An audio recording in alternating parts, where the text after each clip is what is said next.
Hello there, everyone. How are you today? So good to be here with you. A little bit of a late start, but that's okay. All of his mothers have had a great Mother's Day weekend, yes? All right, let's get you all pulled up here on the screen and connect you over, and we will be good to go. Here we go.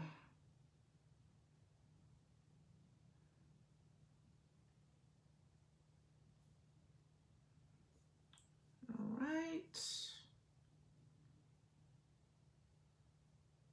There we go. Okay, all set. How are you doing today? For those of you who are joining for the very first time, welcome. My name is Patricia Hayes. I'm an executive advisor and empowerment coach and authentic networking strategist. And I just love helping people to achieve at their next level, to be fully empowered as executives, as professionals, as entrepreneurs, and helping their teams in order to build out their goals, achieve them at the levels that they want to, while also connecting authentically with their coworkers, all of those people that are important to everything around them, right? So a lot of words for saying I help empower people to achieve at their highest levels and to connect authentically within their relationships professionally. We are in the middle of May, and we do themes, and this month's theme is on executive presence. And I'm really excited about this one. And as we talked about last week, we talked about mindset when you're trying to get to a new level. Because when you're talking about executive presence, we're talking about up-leveling your skills so that you can walk into rooms fully prepared, whether it's to speak, whether it's to engage in discussion, whether it's to present, or literally, what if it's just to be a person of influence, a thought leader, where you're engaging in a way where people are looking to you for advice and direction. And so executive presence, as we talked about then, is really just about, or not just, but all about your level of confidence and how you carry yourself in those various audiences, whether they're with your peers, whether they're with a team that you lead, or whether they're with your superiors or C-level folks that you want to be one day.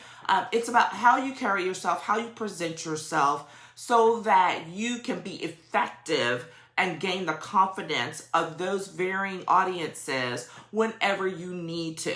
And so that means we have to up level. And it means also we have to get past our whatever blocks we have about being in that space. So that's what we talked about last week. You're welcome to go back and check it out on the YouTube channel or right here on this Facebook business page. This week, as we move along and talking about executive presence, we're talking about, the theme is birds of a feather, identifying your new networking flock. And this is super important when it comes to up-leveling who you are professionally so that you can engage at the levels that you want to. It's now time to know and to move into identifying and working with people at the next level. Those folks that you want to be a part of or that you need to be a part of in order to accomplish your next level goals. So we'll talk a little bit more about that more specifically. But the reality is that when you are up-leveling your career and professional presence, you must up-level your crowd. And that's going to sound a little snotty to some people and be put off, but it's the truth, right? I mean, it doesn't matter what it is you're doing. If you are trying to get to a next level, at some point in time, you have to shift and start engaging with a different crowd of folks if you are going to achieve at that new level that you're trying to get to. Now, we're talking about this. This doesn't mean that you exclude or abandon people, that you've engaged with before. No, it means your relationships with them may shift. It also means that some of those folks will carry along with you, right? It all depends on whether they're friends and family versus their professional colleagues and all of that. But it does mean that you have to include more people who are different Okay, that's really what we're talking about. When you're improving and gaining and building out your executive presence when it comes to your professional relationships, you have to include more people. You have to move a different crowd. And that is what we're talking about today. So, number one, the first point when you're talking about identifying your new networking flock, when you're building your executive presence and trying to get to that next level, is first you have to look for those who will help you challenge your comfort zone. What do I mean by that? Well, if you are trying to build out $1 million business, or if you are trying to get that $500,000 project, you cannot get that talking to your family members unless your family members happen to be $1 million business owners. Okay? So that means you have to move beyond those friends and family or those close colleagues who are great people. They can very well be great people, but they don't know what it takes in order to get to that next level, to run $1 million business. What are the obstacles along the way? Yeah, they can talk about what they think, but they don't know because they've never done it. So what does that mean is you have to find people who will challenge. So there's a couple of ways to do that. Mentors, of course, and sponsors. Of course, we've talked about those people before. Mentor being someone who you go to seek to get some advice from, who can lead you in another way, versus a sponsor who is someone who literally like adopts you and takes you into the rooms that you need to be in. Okay, those are a couple of options. Because those people will push you, they will question you. Others may be, you may have a professional colleague who is very close to you personally as well, that is more of an accountability partner than a work friend. Does that make sense? And so when you have that person, that is someone who will challenge you as well. So think about that. If you have an accountability partner for professional purposes, or if you don't, then to get one or figure out who fits that role in your life. The other piece is literally putting yourself in the place, which we'll talk about in just a second, of those who will challenge you to begin with, right? If you again are hanging out with people who make $75,000 a year, which is a great salary, but that's not what's going to get someone who's trying to go after $1 million business, right? So you have to start seeking out and look for those people who will challenge you. The way that this got explained to me one time, and it's always stuck with me, is, and it's just so powerful, is that when you are up leveling, if you get to a point and there are a lot of people who are pulling at you for advice, for direction, right? But you don't have anyone to pull from, you're in the wrong room. It's time to switch rooms, because you are now in the room or in the space where people are looking to you as leadership and direction. And that's fantastic, right?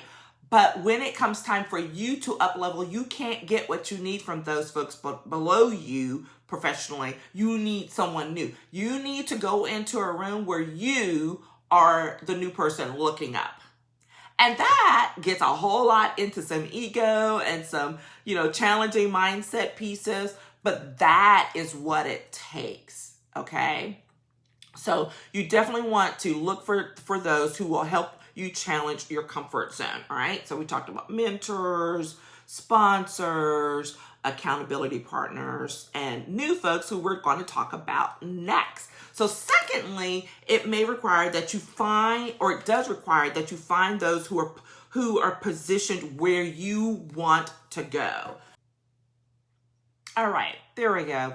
Sorry for the blip, you all, because we are in the internet phase, and you know what happens. It pops out sometimes, especially when it's overcast. Okay, so we were talking about point number 2, which is that when you are looking to identify your new networking flock as you build forward, as you up level, and you want to establish a new executive presence for where you're wanting to go professionally, is that you have to find those people who are positioned where you want to go. And that's just sport. That's a spinoff from what we just talked about, because now we're specifically talking about going after that particular crowd of people, that group of people, that audience that is where you want to be. Okay, so if you want, again, using our $1 million business, example, if you want to be a $1 million business owner, then you need to go seek out some $1 million business owners. And yes, that may make your stomach twirl and be like, oh my God, I can't. But guess what? You're never going to know what it takes until you start talking to them, until you start putting yourself in the room with them. Okay, and we'll talk a little bit about how you can make that happen. If you are in a professional role, in an organization, and you want to achieve and you want to be, a VP, an assistant VP, whatever, guess what you need to do? You need to start putting yourself in places where you are engaging with VPs and assistant VPs.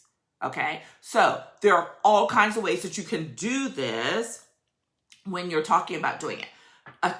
A perfect way is associations. It's a way, and professional groups. That's what I'm talking about. So if there are membership associations, membership groups that you can join where you go and you attend conferences, seminars, lunches, all of that starts showing up.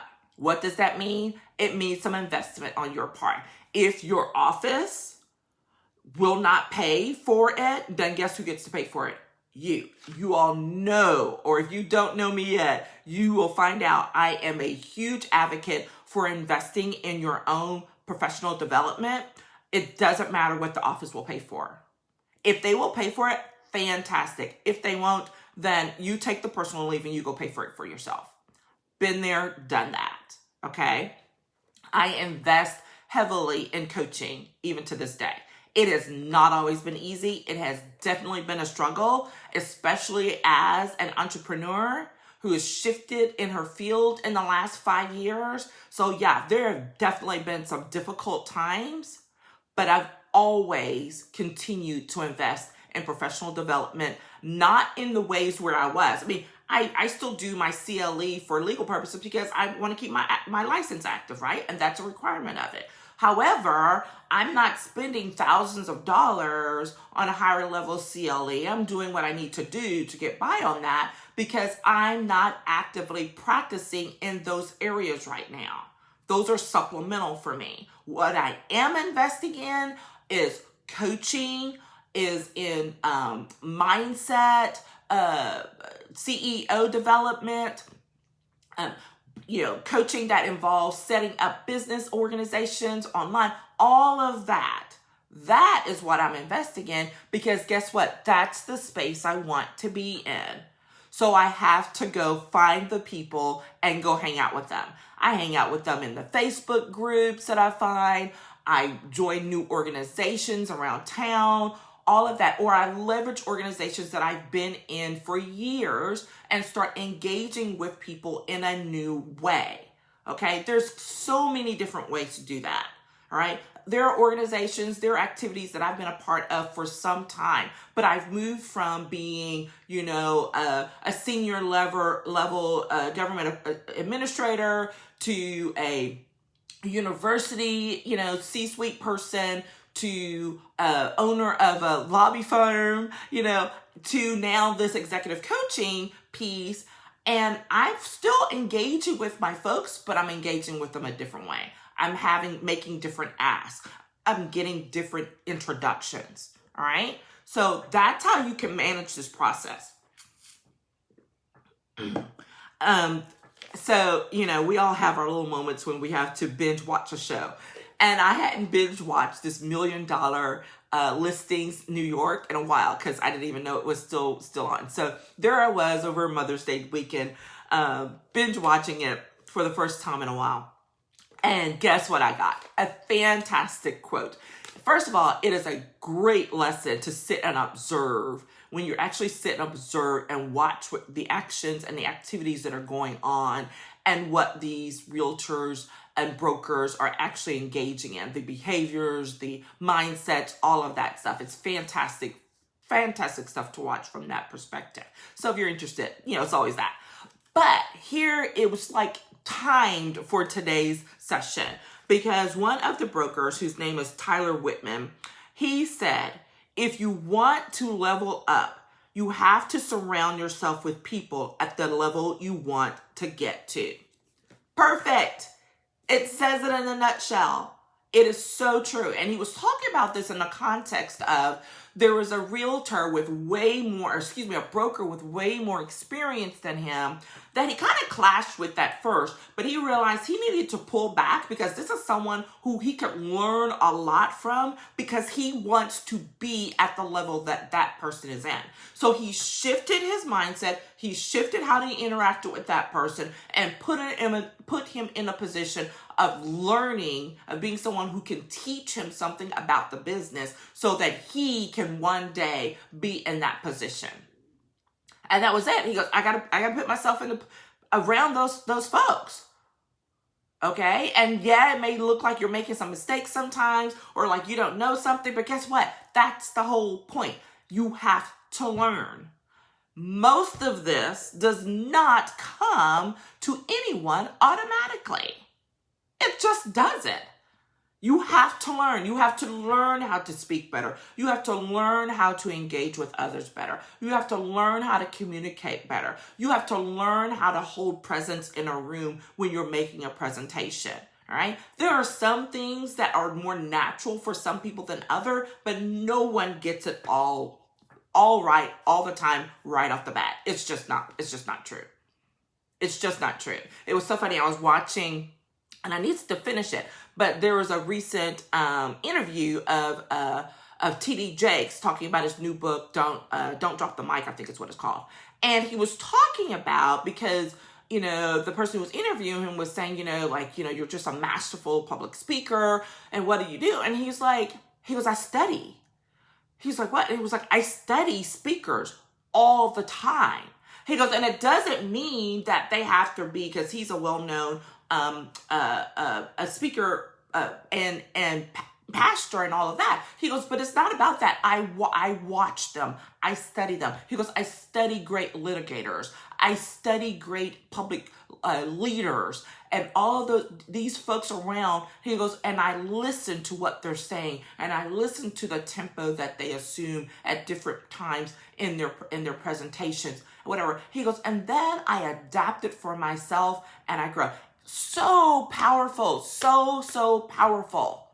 Because what he has done is just what I described, which is he has put himself virtually, probably, in the setting of these great public speakers. And he's listening and he's learning and he's adapting. And so now he is this wonderful public speaker himself and presenter and powerful in his presentations. But it's all because he continues to study, right? So that's that thing. When you are ready to level up, it requires engagement on your part. It requires a commitment, and it requires action. And part of that action is making sure that you find your people, your new people, and you start engaging with them. Okay? All right. So that's the second thing. Third of all, be open to receiving next level connections from unexpected places and opportunities. This is important too, because this means you have to be sitting, you have to leave yourself open, right? Don't close yourself off. Don't make assumptions when you get introduced to someone that, they're nice, but they're not relevant to me. I literally just had this happen to me last week when I had gotten approached by one of my former mentees who is doing quite well for herself and asked me to consider an opportunity. And so I was like, well, I'm happy to get on the phone and talk about it. So we got on the phone to catch up. And the woman who got on the phone with us, who's going to do the introductions and all of that, we start talking and whatever. And I'm like, oh my gosh. Like, I just realized this is someone I can learn from. That I'm sitting here listening to her. I'm supposed to be here talking about something that they want from me. And I'm like, how can I get on your calendar? Because I need to talk to you about a few issues. Totally unexpected, was not planned. That was not the purpose. But I immediately recognized that this is someone who has knowledge and resources that I need to tap into in order to take my business to the next level. There's a certain aspect of things that I need to tap into, and this person has the background and the expertise to help get me there. And guess what? So I asked. I was like, can we get coffee? Can we do virtual coffee or whatever? And she was like, absolutely. That's it. It was literally that simple.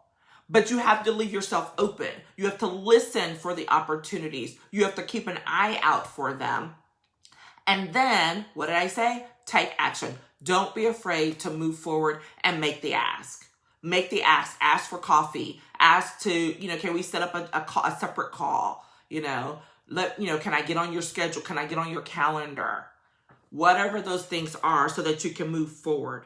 Okay. Now here's the note. In all of this, when we're talking about moving forward, up leveling, getting a new flock of people that we engage with, I said to start, and I will end as well, that does not automatically mean that everyone you've engaged with before disappears. That's not how it works. And that's not how I build out networks. You know this. That's not how I build up professional relationships. Because when you build out professional relationships that are sustainable in nature, then they can carry you through multiple iterations of yourself, multiple iterations of them, so that you can come back and connect to be like, hey, I see that's what you're doing right now. What do you need? How can I help you? Okay. Now, that said, there are also going to be people who do actually drop off. You may continue to try to reach out to them and they're not receptive, or others who may decide that you're not receptive to them, vice versa. It happens. Sometimes it can be a little hurtful because you can be like, man, I thought we had a better relationship with that. But guess what? No need to fret, right? Appreciate, be grateful for the relationship that you had, and be open to it reigniting at some point should that be appropriate. But don't let that hold you back from going to the next level. And I say this because this absolutely comes up with anyone who is ready to get to the next level in their career, who is ready to take their business to the next level, is that you get to this point, and this is some of that mindset stuff that we talked about last week, but you get to this point and you're like, oh, but it's that whole fear of leaving someone behind. Guess what? Maybe you're not leaving them behind. Maybe you're just trying to get to a point so that you can help them get there when it's time for them to get there. But somebody's got to get there. You can't get there with you're both hanging out. That crab in the barrel whole analogy, man, that's a fascinating thing. Have you actually ever seen that? Where there's a crab trying to get out and there are literally crabs below pulling at them, pulling their limbs to keep them from getting out. Okay? It may not be that way physically, but emotionally and mentally, it can definitely seem that way. It comes up a lot for people, mostly with family and friends. Sometimes with colleagues, but you deal with them a little bit differently. But definitely with your closer relationships, which may be some professional ones, right? Because those folks may not be ready for the shift that you are making, that you are in the process of making. But that does not mean that you stop investing in your growth, or that you stop trying to get to the next level and engaging with those people who will be beneficial to you so that you can learn what you need to learn in order to be successful. Don't stop doing it. So I guess I should say it in the positive instead of the negative, which is continue to take the actions that you need to in order to grow. All right? That is not a bad thing. Everyone is not ready. Everyone will not stick it out with you. I'm just going to be frank and honest and give it to you like it is. But like I said, that does not mean you should not continue doing what you're doing, because you absolutely should. It will be worth it. Okay? So that is my word of encouragement and go get them for you today. Think about what your birds of a feather look like right now, identifying what that new flock needs to look like. Who are the types of people that you need to engage in? first of all, remember, you have to know what your new goal is. All right. If you don't know what your goal is or where you're trying to get to, then this is a fruitless exercise. But make sure you clearly identify what your next role and goal is. And then who are the types of people, types of organizations, all of those things that play into that could be helpful to you getting to that next level. And when you identify who and what those things are, then make a plan to get there. And for those of you who are like, I don't know how to do that, give me a call. That's what I'm here for. That's what I do. Okay? All right. It's been great. This week, you get a twofer on the networking discussion because on Wednesday is when we do Authentic Networking edition of Coffee Time Career Chat. It is recorded, so it will be posted for Wednesday at 10 a.m. so that you can catch it. And as always, if you've missed a previous episode, you can go check out the YouTube channel and catch up on all of those things. Absolutely feel free to reach out to me. There's lots of great things coming your way. I'm going to be hosting another masterclass at the end of this month, as well as a new workshop in June with a new program coming out by the end of the summer. So lots of good stuff coming your way, and I'm super excited about it, and I look forward to it. If you or someone you know needs some help with your career shifts, with building out the relationships professionally that you need in order to get there, please send them my way. I'm happy to set up a call. We can get you on my calendar and we can have a chit chat about what that looks like for you. Okay? So take care, enjoy the start to your week, and I will catch you later. Bye-bye.